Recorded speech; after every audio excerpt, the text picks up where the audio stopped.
Príncipe Juan nació en Sevilla. Fue hijo de la reina Isabel I de Castilla y Fernando II de Aragón, siendo el presunto sucesor al trono de sus padres, y el que definitivamente uniría Castilla y Aragón en su solo reino. Los reyes católicos habían llegado allí con su corte el 24 de julio de 1477, durante la Guerra de Sucesión Castellana, y se habían instalado en el recinto del Real Alcázar. En ese lugar nació un año después, el 30 de junio de 1478, el príncipe Juan. Se sabe que el parto real fue asistido por una partera sevillana, conocida como la Herradera, y que contó con la presencia como testigos designados por el rey Fernando de Garcitelles, Alonso Melgarejo, Fernando de Abrejo y Juan de Pineda, según marcaban las normas questelanes, para disipar la menor duda de que era hijo de la reina. El bebé nació con un labio leporino que le impedía hablar correctamente. Era tartamudo y de constitución endeble, comía muy poco,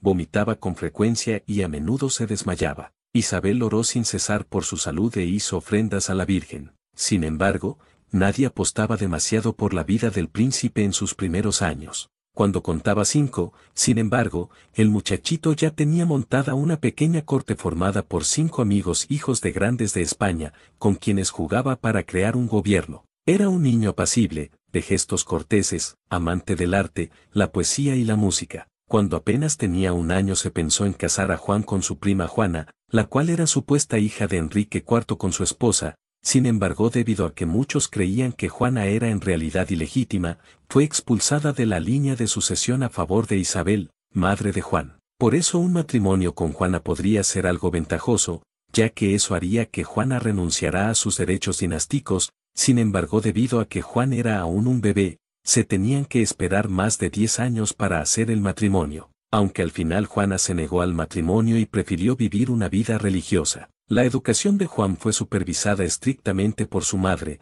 pero también se involucró su abuelo paterno, Juan II de Aragón, en su educación. Siendo pequeño fue nombrado príncipe de Asturias, un título que indicaba que él era el sucesor de sus padres. Sin embargo, se sabe que la salud de Juan era la de un niño enfermizo, y algunos creen que esto pudo haber sido debido a la endogamia de había en su familia, ya que sus padres eran primos segundos, y es bien conocido que las casas reales se casaban con primos o sobrinos. Los reyes católicos, es decir sus padres, planearon posibles matrimonios para Juan.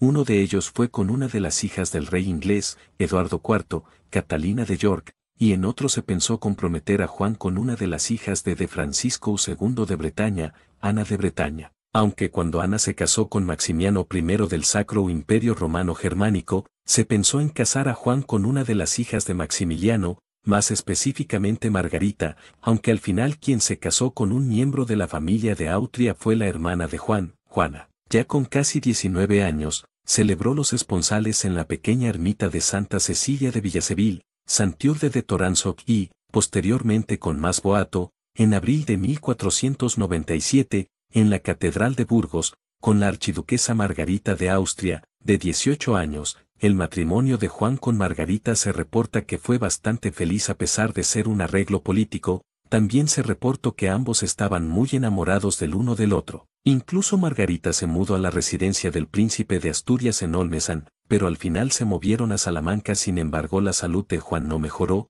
incluso se había vuelto demasiado pálido. Esto llegó a oídos de la reina Isabel de Castilla, quien trató de alejar a Margarita de su hijo por un tiempo, pero Margarita se negó a alejarse de su esposo, incluso estando enfermo. Lamentablemente la salud de Juan empeoró aún más. El 4 de octubre, murió en Salamanca, con su padre Fernando cerca de él y su madre Isabel, quien aunque estaba atrás, estaba aún así devastada. Juan murió a consecuencia de unas fiebres o una tuberculosis. La leyenda atribuyó su inesperado y súbito fallecimiento a la gran pasión marital que sentía por su esposa. El hecho conmocionó a todo el reino, suponía la extinción de la casa de Trastámara y era un personaje muy querido, en quien se habían depositado muy grandes esperanzas. El poeta, dramaturgo, músico y humanista Juan de la Encina le dedicó entonces un famoso planto: Triste España sin ventura, triste España sin ventura, diagonal todos te deben llorar, diagonal despoblada de alegría,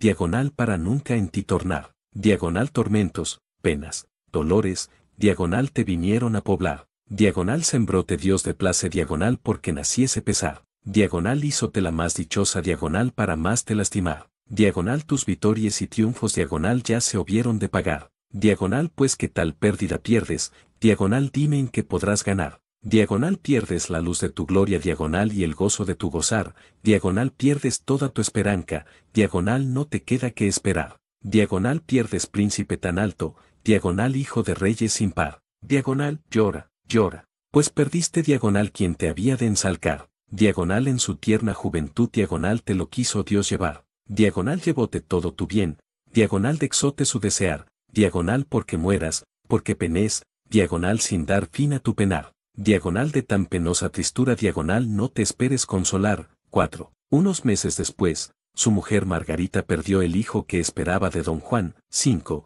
Tras estos acontecimientos, la hermana mayor de Juan, Isabel, fue nombrada princesa de Asturias y de Gerona. Su cuerpo fue depositado en el Real Monasterio de Santo Tomás en Ávila, en un precioso sepulcro realizado años después, en 1510, por Domenico Ufancelli por encargo de su padre Fernando el Católico. El sepulcro fue profanado durante la Guerra de la Independencia y se perdieron los restos mortales del príncipe. El epitafio del sepulcro dice lo siguiente: Juan, príncipe de las Españas, de virtudes y ciencia lleno, verdadero cristiano, muy amado de sus padres y de su patria, en pocos años realizó muchas obras buenas con prudencia y virtud. Descansa en este túmulo mandado hacer por su óptimo y piadoso padre Fernando, rey invicto y defensor de la Iglesia. Su madre, la reina Isabel, purísima y depósito de todas las virtudes, mandó por testamento se hiciese tal. Vivió 19 años y murió en 1497. Tras la muerte de Juan, su esposa Margarita perdió al bebé que iba a tener. La nueva sucesora de sus padres iba a ser su hermana Isabel, quien falleció poco después de Juan, y al final la sucesora de sus padres fue su hermana Juana.